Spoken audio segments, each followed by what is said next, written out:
May presyo na ang pagmamahal. Wala nang libre ngayon, lahat na may halaga. Pati na pag-ibig ay binibili.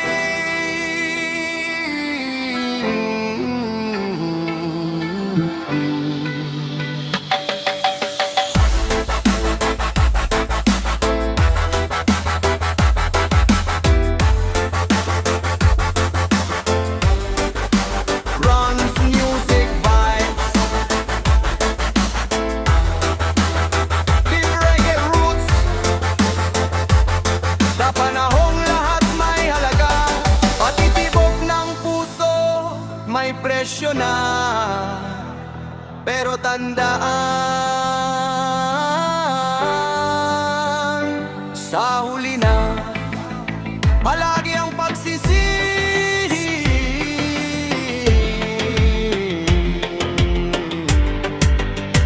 Listen, hindi na puso ang unang tinitingnan, kundi laman ng wallet at pangalan. Mas mabigat na ngayon ang tunog ng barya kaysa salitang tapat na mahal kita.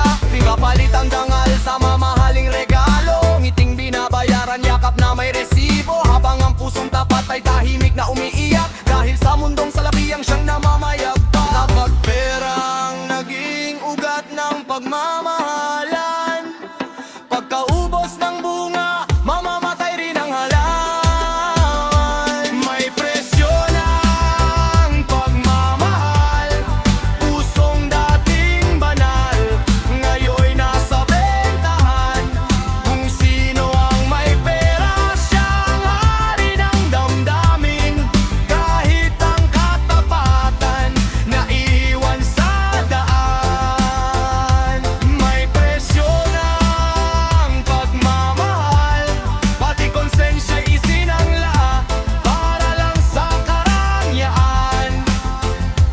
Pero ang pag-ibig na binili ng salapi, kasama ring mawawala kapag ubos na ang laman ng bulsa.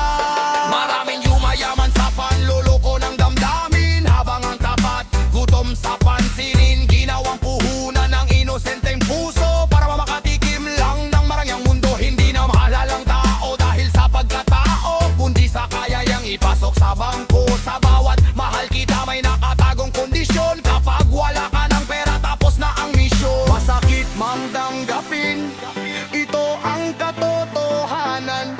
Mas maraming umiibig sa estado kaysa sa pangalan.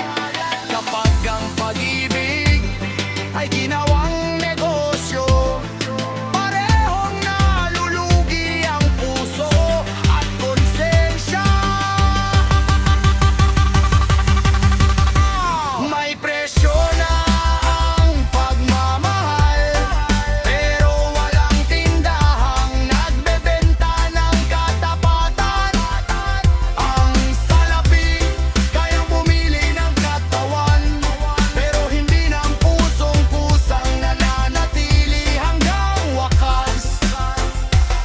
Dahil ang tunay na pag-ibig hindi naghahanap ng laman ng bulsa.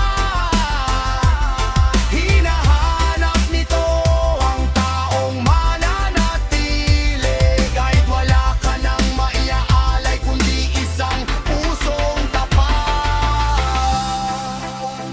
Runs music vibes, deep reggae roots. Kapag ang pag-ibig ay may presyo,